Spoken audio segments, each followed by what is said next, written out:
Before we hop into this episode, I have one favor to ask of you. If you've got any kind of information or inspiration from this podcast, it would mean the world to me if you hit the subscribe button. Just like most podcasts out there are more people that watch this show that are not subscribed than that are subscribed. And so if you want to help me get bigger and better guests for this show as we go along, and I hope you do stick along, it would mean the world to me to hit that subscribe button so that we can make it happen. Thank you. Let's get into the interview. The spiritual teacher, best-selling author, someone on social media that's just impacting so many people in such an amazing way. Like you just kind of stated, I'm curious, what do you feel is the biggest challenge that you're noticing people are going through in the world today? Yeah, that's a good question. I mean, I think there's layers to the challenge because um, sometimes I find that the more we awaken, the more we kind of wake up to what we're in, Mhm. the more we find ourselves in new struggles or On it, in yeah. new, like, wait, I thought I was good, right? And then you wake up to that, and then you're like, oh, wait, now there's more that I'm kind of unraveling or peeling back, meaning like maybe in the beginning of the awakening, you're just sort of realizing that you let people walk all over you and you don't have firm boundaries, right? Kind of starts there. You start realizing, oh my gosh, the government may be doing whatever they're doing, and how have I been unconscious to that? And what does that look like? And then you realize, oh my goodness, I've been so disconnected from my body, and how do I get back into my body? So there's always like, it never stops, and I think like for me, the humility of realizing like it's really not about getting somewhere or finding myself in some state where I'm like, I'm on the shore now and I'm good. It's like we're always going to be in that ocean or in that river. And there isn't ever a moment that needs to be calm. And yet, if I find those calm moments, what a gift. But I think that if humanity can just really practice that nothing needs to change, and yet everything's changing all the time, it'll be easier. But that's really difficult for us to navigate. It's like, well, what does that mean? And we are, as humans, our human nature is to get out of what's uncomfortable. Um, but the cosmic joke of the human evolution is that it's when you're capable of being in all the uncomfortable that the bliss happens, or the ease happens, or the peace happens. And the evolution, this process of unraveling unconsciousness is it's uncomfortable. Yeah, I don't know Yeah. if there's a better word for that, right? I mean, it's funny that thing about life where we want, I mean, our brain's a problem-solving machine, so if there isn't a problem, we'll create one. Like we'll find something to focus on that isn't right, that should be better, that could be better. And so we get out of that everything that we're searching for, which is right now. Yeah. And it's a deep knowingness. I've really found this in your work and in a lot of people's work that I've been able to connect with is there's a big difference between understanding and a knowingness. Like Yeah. an understanding is more so a concept in your mind, and a knowingness is like a deep felt sensation in your body. Yeah. When did So that good. become when did that become really noticeable for you? Oof, another good question. Yeah, I mean, that is such a powerful awareness. Um, and it's a real empowering place to be, Mhm. um, because a lot of what's happening on the planet right now is distraction, right? So it's like get more knowledge, gain more information, learn more about this, go down, and then we find ourselves swirling in just confusion and more chaos and anxiety, and the distractions of the world in the disguise of knowledge and information can be very tricky right now because it pulls us out of that deep knowingness, which is Exactly. also discernment. Mhm. And yet, we do need to know what's going on the planet. That is part of the awakening and the evolution, right? So we are learning how to be in and recognize what we've been in this whole time. Um, and yet, that is one of the ways in which these other kind of energies are pulling us out of that absolute knowingness, which is our greatest strength. Like When you have a knowingness, it's just an absolute truth. It can't be swayed. So if I were to say, what's your name? You'd be like, James. I'm like, I'm not sure if it's James. Are you sure it's James? Like, how do you know Right. it's James, right? So knowledge can be like, I don't know, let me check. Maybe it's not James. Let me go back and look at my birth certificate. Maybe my mom made a mistake. You start questioning things, right? And it sways you out of that sovereign, empowered, like, oof, no, I know. Mhm. It's a deep feeling state. And so when you have that, it can't be swayed. It can't be controlled. It can't be manipulated. And it's a deep embodiment of your connection to soul, or your connection to God, or whatever you want to call it inside of you. And it's a practice, because again, we live in a world where it's like consume, consume, consume, get more information, more information, more information. And it's very important, but it's also um, very distracting, and can pull you from that real deep knowingness. It's a game. So then you practice, like, does this resonate? Does this feel right? How does this feel in my system? What's my truth? Um, and then letting that change, because it'll shift. But it's body working with mind, but that knowingness is the body state. It's the soul. It's God. Are you noticing it more than ever that people are more focusing on the body rather than the mind? I feel this year, like the somatic aspect of everything, it's being talked about more, and I think it's the best thing ever. Like it should be, but Yeah. for so long, it was never even really a thought in someone's mind. So why do you think now Yeah. is like this importance is pressed on it now? Yeah, I think that's a freaking amazing question, because um, the evolution in human consciousness is embodiment. Mhm. So we're energetic beings. At the end of the day, we're energetic, which means we're energy. But the only way to be able to be energetic on this planet is that you have to be inside the vessel that's holding your energy, Mhm. right? So most of our lives, we've been unconsciously out of the physical body and just in the mental mind body. It's easier. There's more control. There's less feeling. There's no trauma awareness.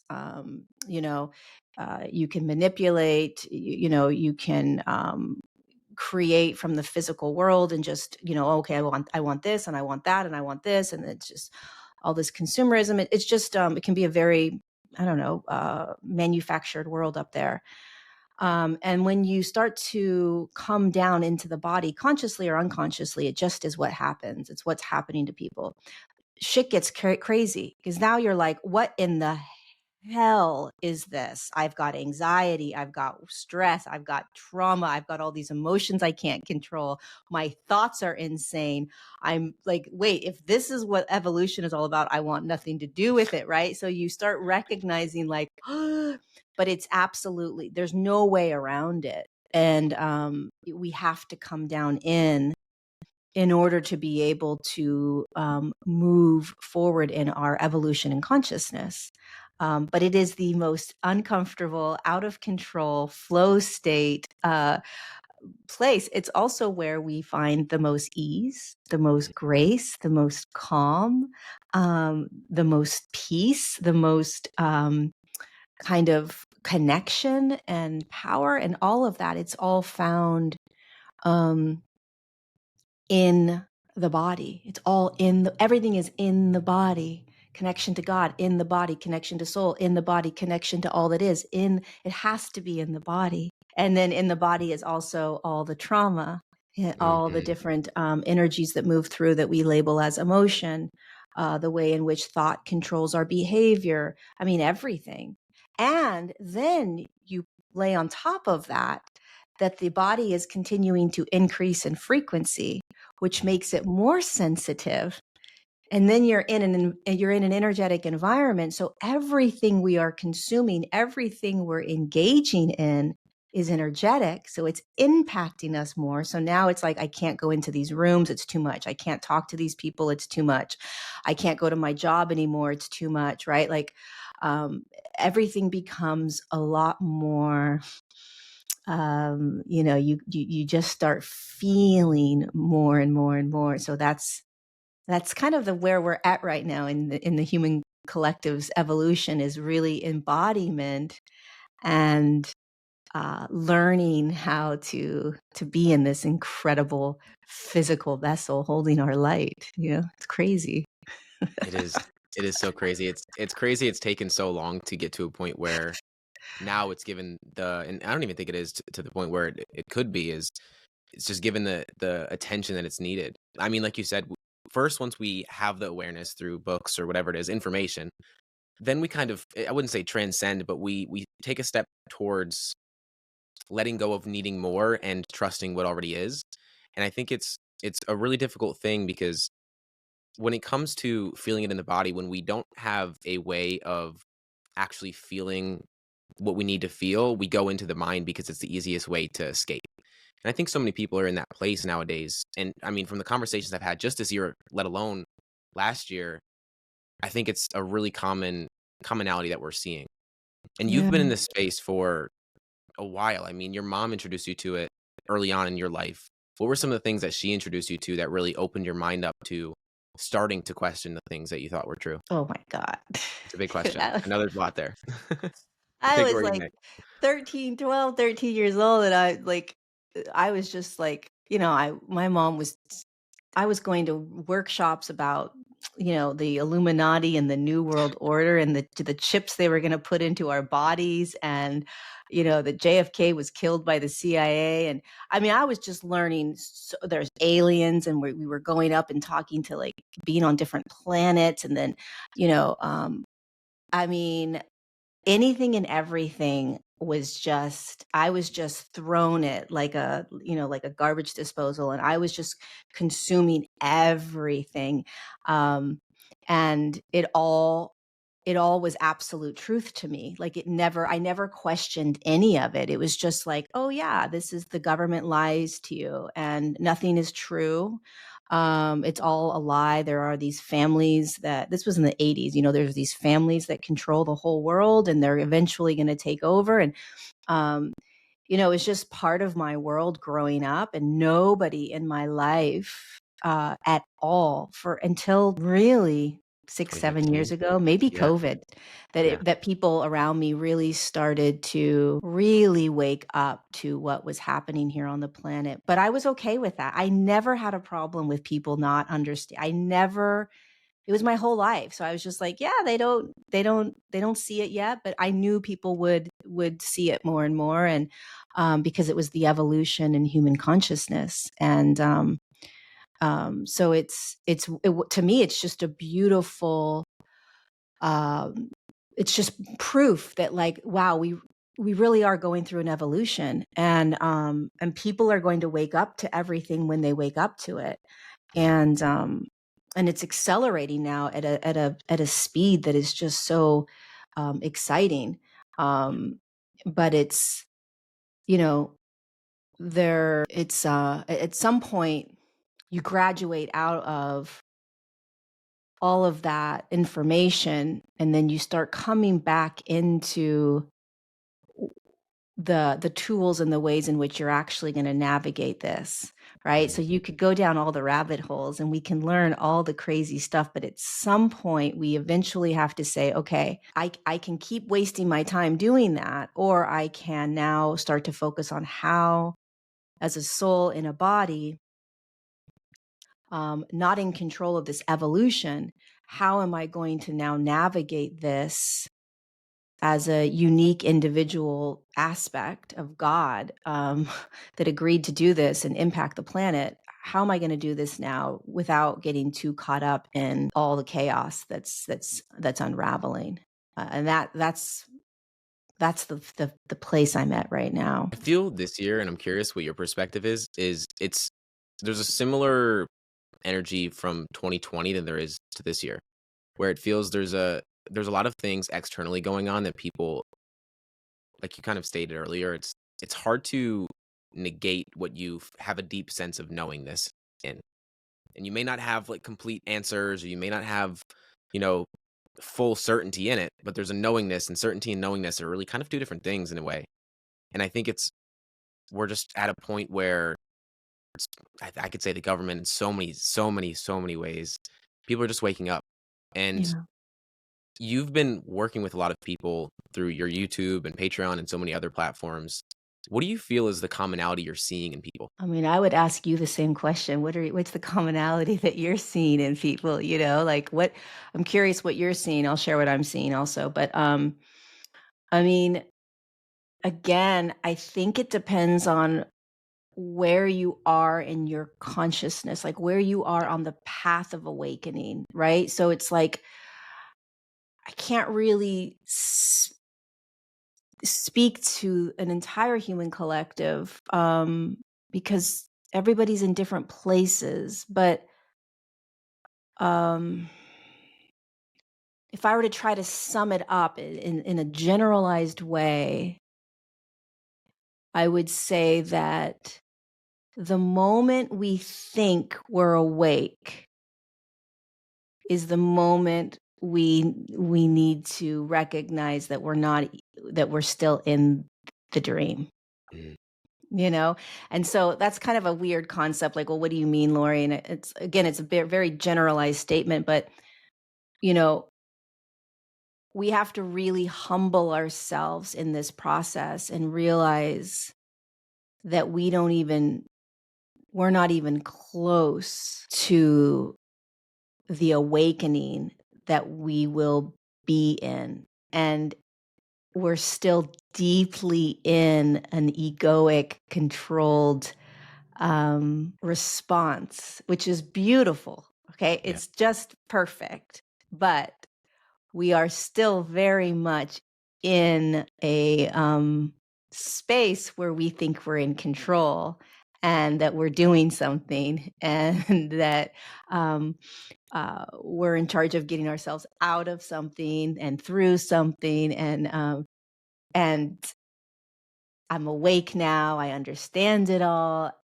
And that is still part of the illusion. So, and I am nowhere, I'm right there with everybody. Mm, So it's just an interesting place to be where that what we're still in. Like, I don't know, it's weird, and there's nowhere to go but to continue to just be in what we're in and let ourselves move through it, right? Okay, what are we going to do next? What's it going to look like next? And throwing our hands up in the air in that journey that we're doing together. But I love your questions because it all it is curiosity, right? Like a deep exploration and curiosity, peeling back the layers of what are we in and what does it look like right now, and is it different from a year ago? And those are really powerful questions because it's invoking awareness and continuing to evoke deeper awareness, which is the number one key to navigating this. But I am curious, what do you think like how what do you see most prevalent in people right now? yeah. I asked that question because I want to meet people where they're at. I want it to be broad, right? I think it's more than ever. I think people, it's kind of like you stated a minute ago, where once you think it's like you almost know the least when you're so certain on something. And I think for so many people, and you can take this in any shape or direction that you want, but we're so solidified in our beliefs that it withholds us from seeing the truth or knowing the truth. I had someone, a mentor of mine, speak to me a few weeks ago and brought up something that I never really heard it framed this way. And I think the way that your book is laid out and just the depth of your work in general, it seems it's really in a deep alignment with this. Is that there's nothing to know but only to remember. It's like Yeah. that the one thing that every single human does is we forget. And Mhm. I think that's just where we're at in the world, is that everyone is in a place of trying to remember, but Mm. having so many blockages and so many mental beliefs and concepts and ways of living that it withholds them from getting back to that remembrance. Yeah. I would say that's everything. Remembering is everything. It's everything. Um, and remembering is what we do 75,000 times in one day. Yeah. It's just it's humbling to recognize um, the challenge of remembering something that's just right here at all times. Mhm. And yet we forget all day long. Yeah, it's fascinating. But yeah, remembrance is everything.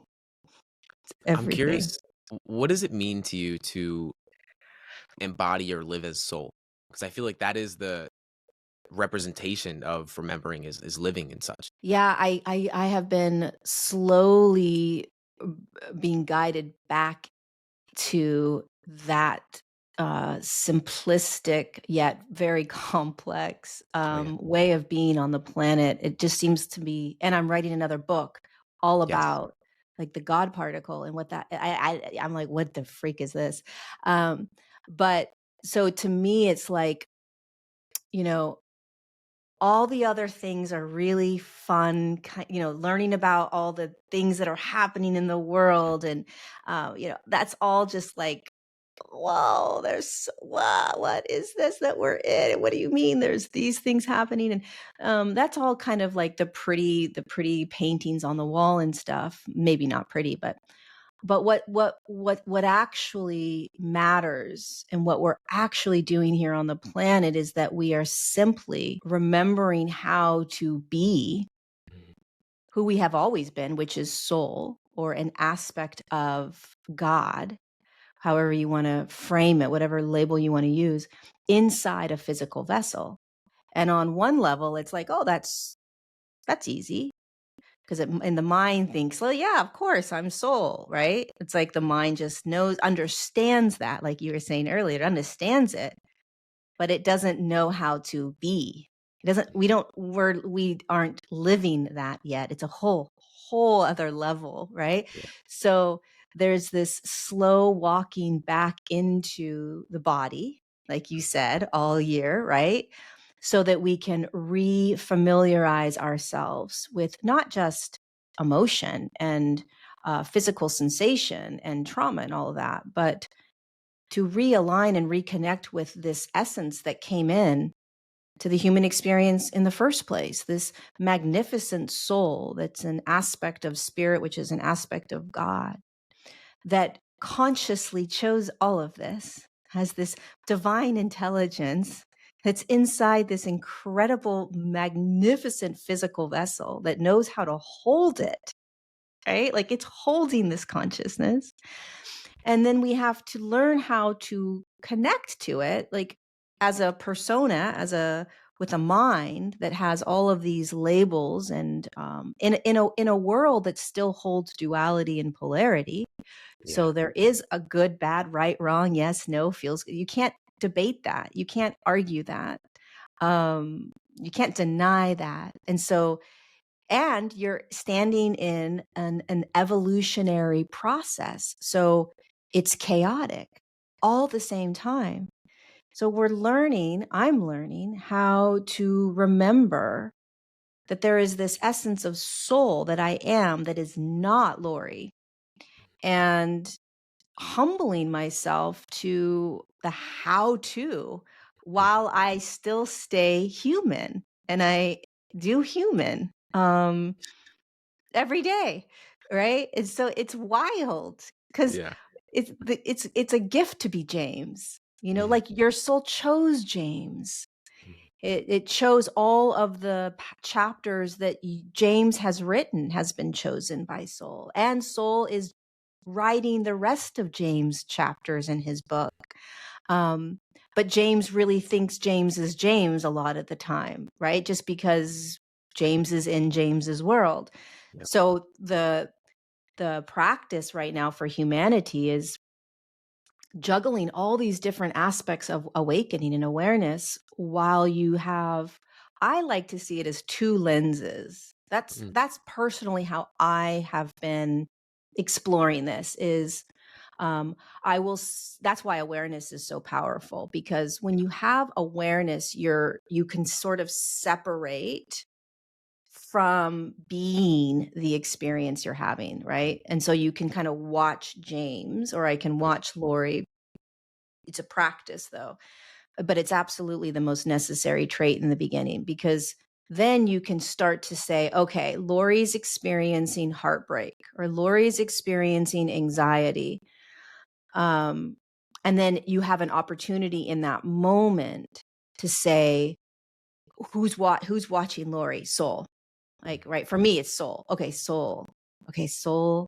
And then, okay, soul's what? So what is soul feeling? What is soul experiencing? So there's this like, almost like a bipolar playing out of Lorie, who thinks that she's anxious right now, and Soul, who's watching Lorie saying, wow, what an incredible job you're doing navigating this. You know, wow, you are really courageously feeling this right now. Wow, do you remember that this all passes? Wow, do you remember this isn't you? Um, and so I start tapping into what soul would feel like if soul was in the human experience with me. And the more I do that, the more soul arises throughout my day with Lorie, who's the one that's always kind of been playing this role. And so it's been very fascinating to watch this beautiful dance that's been happening. But listen, it's not easy. I mean, the moment you get pummeled by a real intense experience, forget about it. I am like, in it. I am identified. I am suffering. I am like arguing for like the pain of it, and that's why the human experience is so humbling, because you could be practicing and just like, yeah, I've got this. Like, I'm good. And then something happens and you're like, oh my freaking God, I just got taken by that experience or that emotion, or, and so it's about recognizing that we're all in practice. We're all in remembrance. Every moment, every day, every experience to me is an opportunity, as much as I like it or don't like it. It's all gifting me with the ability to kind of master how to do this. I never see anything that happens to me as it shouldn't have, or it was bad, or why. No way, man. No way. I'm always like, oh my, what did I learn in terms of mastering this human experience as soul? And that's been a real powerful shift in my journey right now. I think to add on to more of where people are at, I think is identification. It's where we have experience and then we have our perception of experience. We have ourself and then we have our perception of ourself. There's always that duality of life, that paradox of being and doing. And I think many people are just identified so deeply in the world with Yeah. who they think they are, not who they actually are. I made a video on that. I think it was probably earlier this year, and it resonated with so many people. Of you aren't who you think you are, and the solidified belief of this is who I am is, well, that's when you lost yourself, really, because that is you're missing the whole point at the end of the day. So you've heard the quote, you are the average of the 5 people you surround yourself most with, right? Well, that's more true than you could possibly imagine. And what if those 5 people were a human lie detector, an FBI negotiator, an ex-CIA spy, a billionaire, and everything in between? Well, that's exactly what I've been able to do with my podcast over these past few years. From starting in my car with no money, no experience, no following, not even a microphone, and now I'm collaborating with some of the most profound individuals in the world. And it's because of 2 simple things: crafting the perfect pitch so that when the person sees the message, they are open to actually entertaining the opportunity of speaking with you. And number 2, finding a way to get that pitch seen to begin with so that you actually can get in that room. And if you want to learn the skills and how I've been able to get the guests that I've been able to get in my show without any kind of audience or experience, the link in the description will be there for Get Your Guest, my course, and how I've been able to collaborate and connect with some profound individuals and show you how you can too. Where all of our Yeah. deaths come from, right? We just Yeah. keep dying to that over and over again. Yeah. Yeah, it's that forgetfulness, and it's getting worse and worse because I mean, even on a topical level is like our phones and everything else that's going on. We have too much information. Like first we need the awareness, but then there's almost too much information to where we're not gaining more awareness. We're just getting convoluted ideas that makes us question the awareness Yeah. and what we think we know. And something I find very similar to you is you are someone that resonates deeply with places. And I was on Kauai, Hawaii for 4 months this year. Oof. And must I say, I think it was God bless you. yeah, yeah, it was a blessing to say the least. It is I often tell people it doesn't really feel like a place. I don't know how to explain that. Yeah. There's a real deep resonance to that place. I've always felt like I was meant to be there, and I definitely will be back because it's like my home in a way. But Kenya Wow. and Machu Picchu and so many places for you. It's funny, when you were writing your book, trying to explain to your accountant that you had to travel. I'm Yeah. literally in the process of going through that right now because Oh. it's the exact same thought, and it's ugh, not anything I want to deal with, but it's it's needed. It's needed, Are and I'm you curious. feeling the call to go? Are you feeling a call like you have to be at in a certain location right now? It was Hawaii, to be Yeah. honest, and then I was like I said, I was there for about 3 to 4 months, and that checked it off for me, but I always feel a resonance to not be where I'm at. It's like wherever you Mm. are is you're trying to be somewhere else. So I have trips lined up. I'm going to Colombia earlier next year, and Mm. Peru is probably gonna be a place I end up. Funny enough, I'm, thinking about a trip to Tanzania in February as well, so similar places to you, funny enough. Oh my God, that's Yeah, incredible. yeah, I mean, I think it really when you cannot find a way to get in touch with yourself, I think places really help with that, and it seems you've resonated with that. Why do you think that is? I think it's a combination of things. I think, Yeah, I think there's defense mechanisms in me that has always, since I was 18 years old, I've always been traveling, and not traveling necessarily for good, but yeah, always like, oh, if I get there it'll be better, oh, if I get there it'll be better, right? So I've had that most of my life, and yeah, then of course when I get to the place, the which I was somewhere else. running from, just yeah. So Yeah, I've been doing that most of my life. It wasn't until I really started to connect to these higher dimensional beings back, in 2013 or 14, and I really started realizing that something bigger was calling me. Then mm, it became not about me anymore. It became about my role here, and it shifted. And so it was almost like I started to like kind of pull up my big girl pants and was like, all right, so and I was settled in San Francisco for quite some time. I wasn't running around, running from life anymore.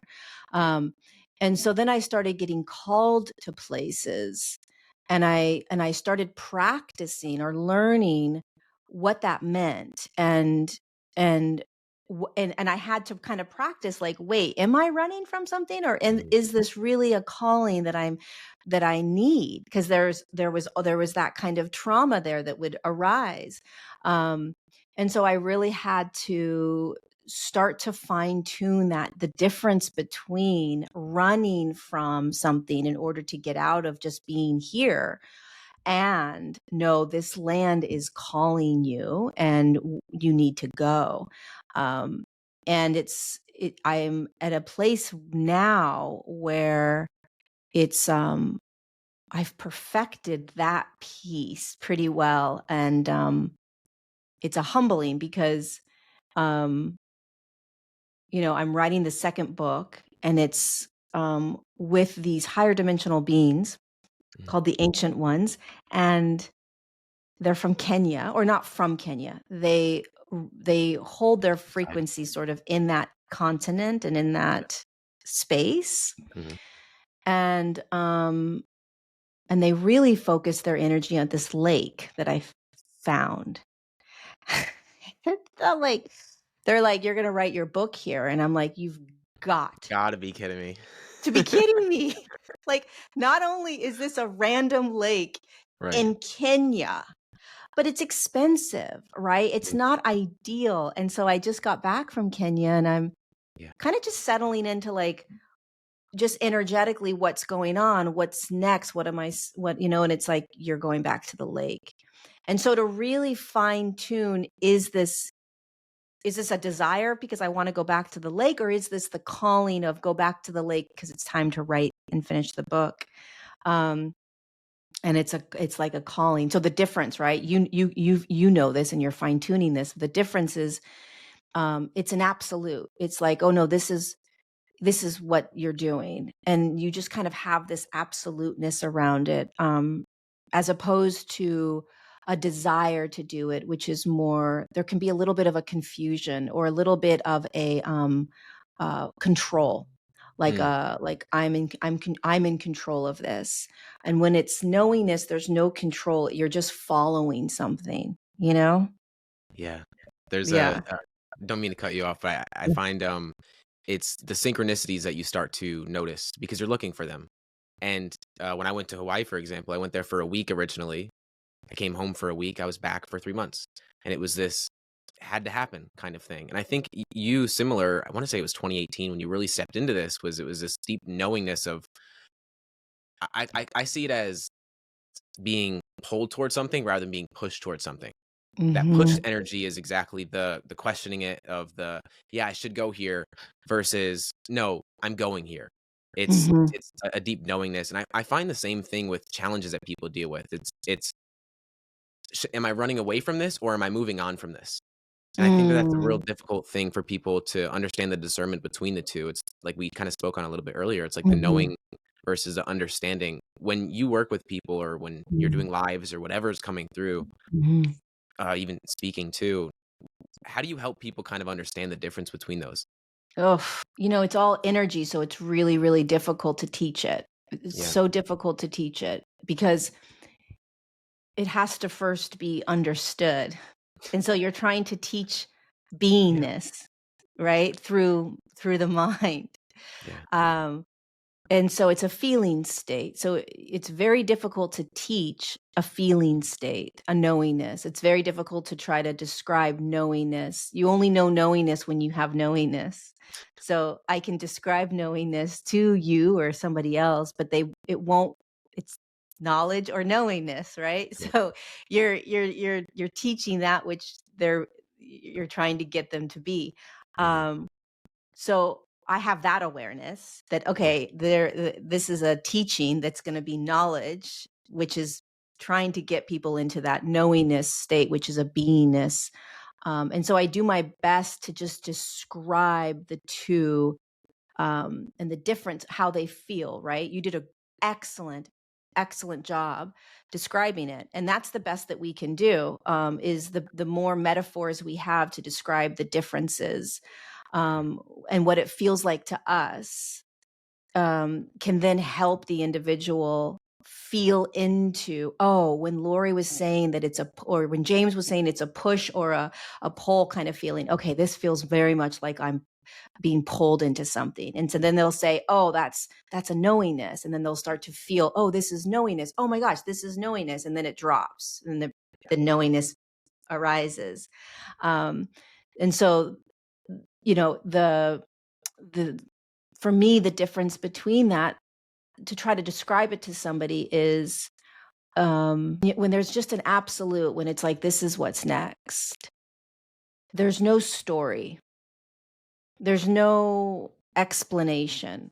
Oh, this is what's next because dot dot dot, right? mhm, Or this is what's next, and then there's you're defending it, or there's nothing other than this is what's next. You can feel it. There's nothing to grab other than this is what's next, or this is what I'm being, pulled to.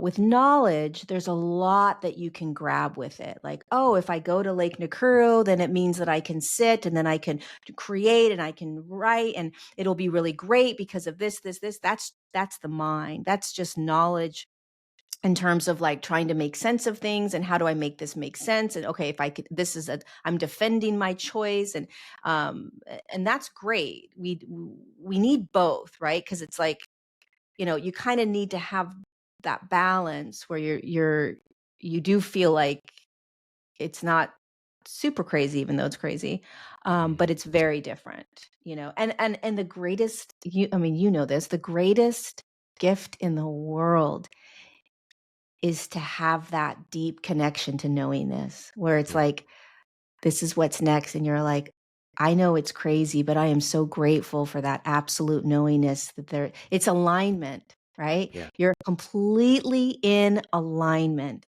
And that's a hard teaching to teach, alignment, right? But when you're in alignment, you're in that flow state. It's like, it doesn't matter what's happening. It doesn't matter kind of like what you're doing or where you are in the world.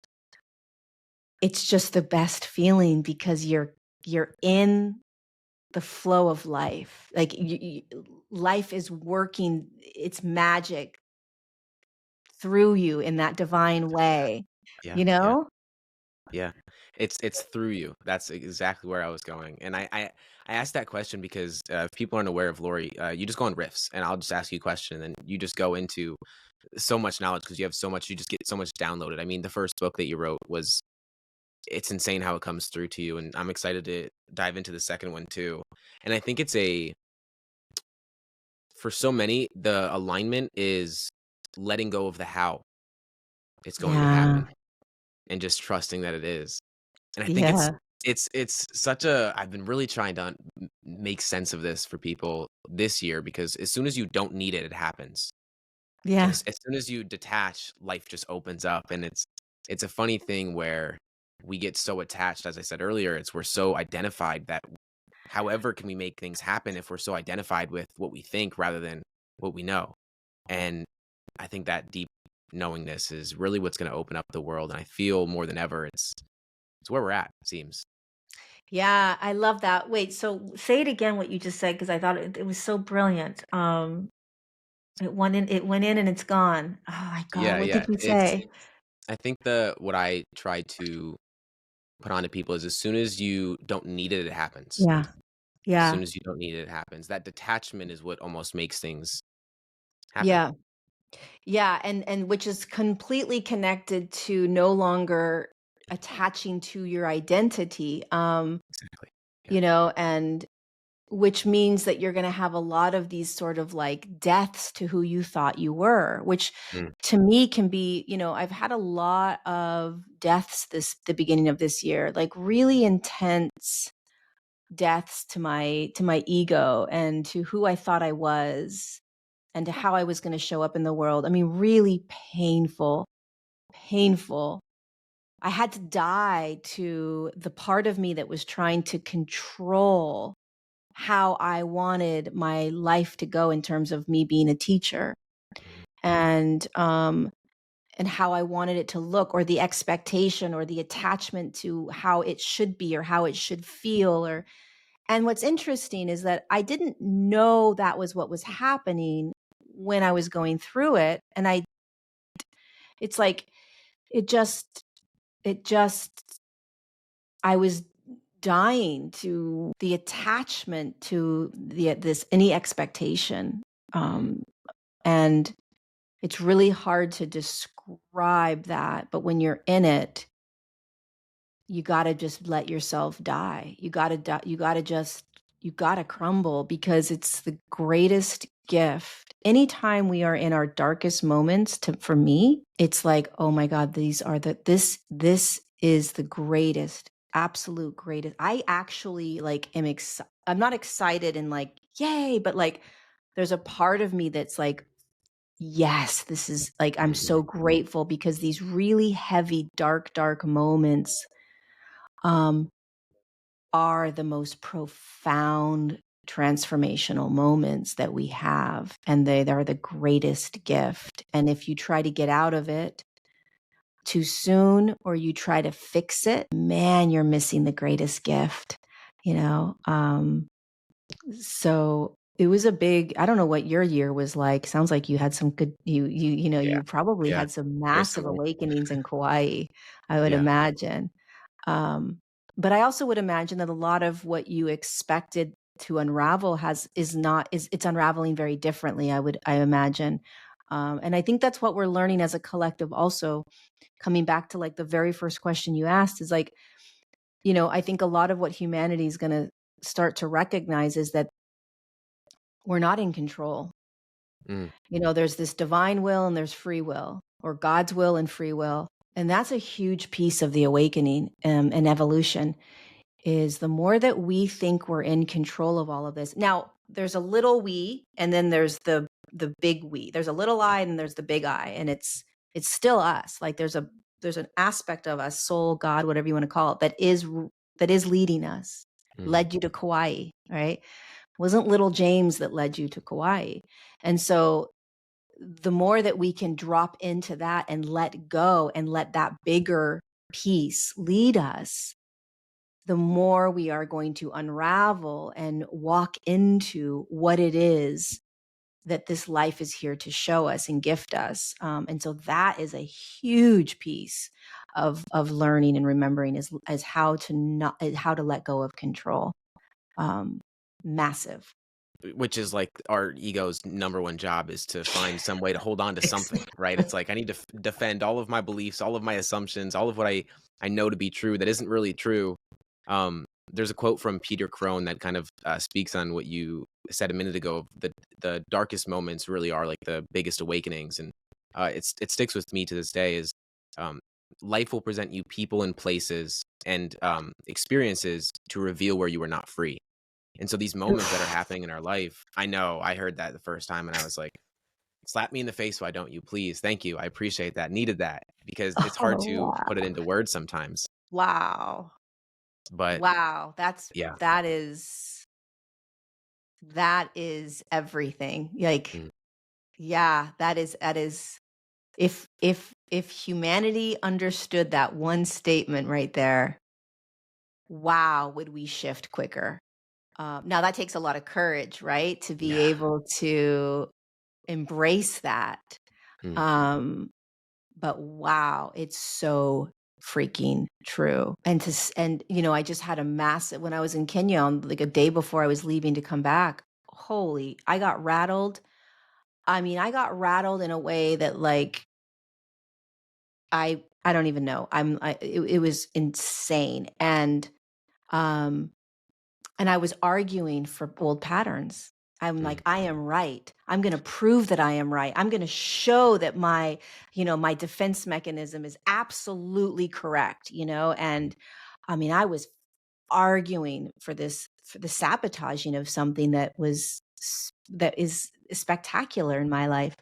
Um, and I got pummeled. I got destroyed, and my ego got destroyed. And I was really humbled by, wow, this is another level of awareness and there's a lot of fear that comes up for me, at least, of, can you let go, Lorie, of trying to stay in control Mm. when you find yourself in situations where you have been in the past that has created massive trauma, right? And where you want to feel safe, you need to feel safe. And a deep compassion for that part of me that says you're okay. You don't have to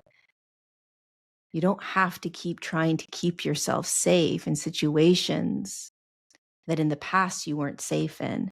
And the courage it takes to let go of trying to keep yourself safe and control the environment, because in the past, that's what you had to do in order to feel safe. In order for us to step into our godliness, in order for us to allow soul to show us and take our hand, we can't control the environment or any of it in order to feel safe. We have to trust life, ourselves, others in such a way that we don't keep ourselves small, that we don't continue to believe unconsciously or consciously the mechanisms we've needed to feel safe.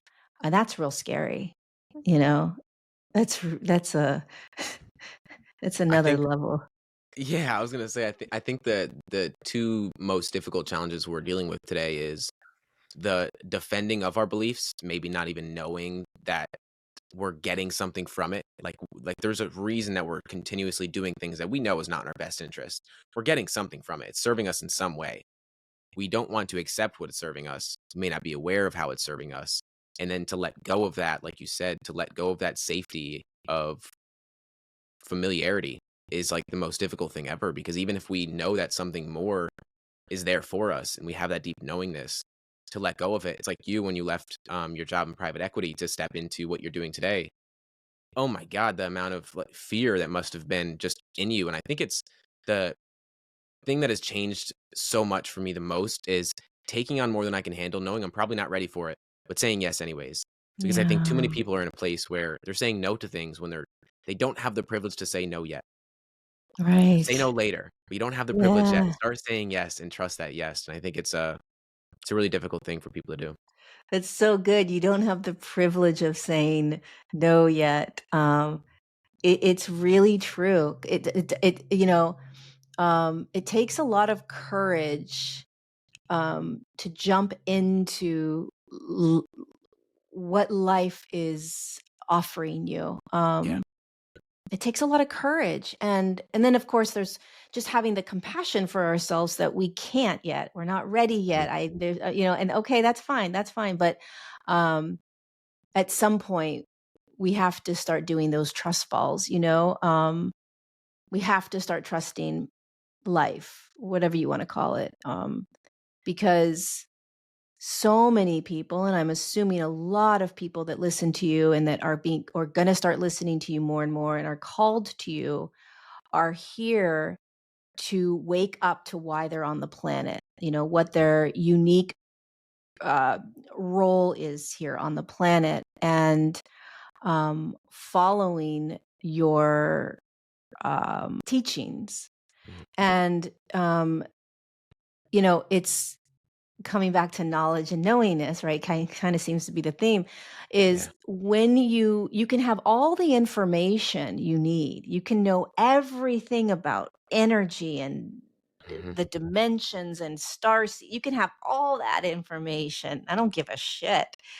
When the rubber hits the road and you're being presented with now stepping into what it is you've learned, that's really when it becomes real, because now you have to be what it is that Mhm. all the different knowledge.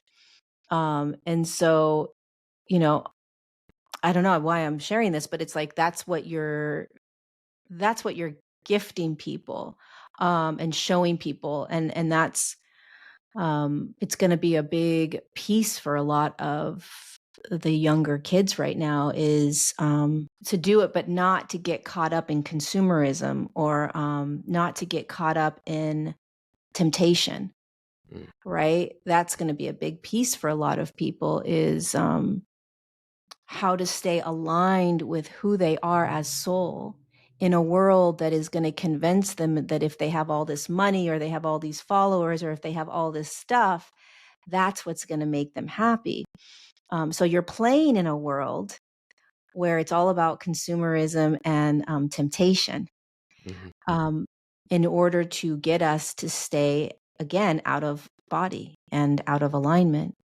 And so how do you use these devices and all of this way in which we're here to impact the world, but not get caught in um, the the darker part of it, not sell our soul to it. So use it as the tool that it is, but not get caught in the kind of darker paths that it so easily can pull us into. If that makes any freaking sense. Makes a lot of sense. Makes a lot of Yeah. sense. I think the where the world is we're so consumed by what we can see when the real value of life is what can only be felt, it can't be seen. Yeah. And Yeah. I think that depth of knowingness and allowing that to be true is just like the most difficult part, is allowing that to be true, accepting that as truth, and then remembering that that is truth. Right. Yeah. How long have you been doing your podcast? Uh, about 3 years, a little over three, I think. Wow. Good Yeah. for you. Keep going. Keep going, keep going, keep going. You're an excellent teacher. Thank you. Yeah, you're a Appreciate it. really excellent teacher. What else do you do? Got into coaching when I was 17, crazy enough. Oh, Um, okay. so this probably makes a little bit more sense of why, like, I think Yeah. the way that I do. Yeah, it's Makes sense. definitely your signature. I mean, you're a proficient, profound teacher. you know, it's going to keep coming out of you more and more. Um, yeah, there's a big path for you. There's a big role for you on this planet, especially with connection to like the younger generation, the younger kids, feeling that. I can see that. So, you know, don't just keep going. Yeah. The amount of people that have told me that on this podcast, I'm like, if you tried to stop me, I think you'd see you couldn't. Like, it's just, I play infinite games with this, where it's like I'm getting something from it, even if it's not something that you can see that I'm getting from it, right? Yeah. And these Yeah. conversations just fill my soul. I think I realized it was when I would interview someone, I hop off the interview or I have a coaching call or something like that, and I get more energy after than I did before it. And it hasn't gone away. I don't think it's going away. But Laura, I have one more question for you, and I'd love to have you on the show again. Like, there's so many rabbit holes we could go down. There's like this conversation, it flew by to say the least. Yeah. But my last question I ask every single guest is, what belief are you currently unlearning? Shoot. Um, God, such a good question. That I don't know. You know, the moment I hold the belief that I know, I got to really look at that, Mm, because who is the one that's saying I know, you know, and really question that. yeah. Um, I think that's the biggest piece in front of me right now. Who is the one that's saying I know?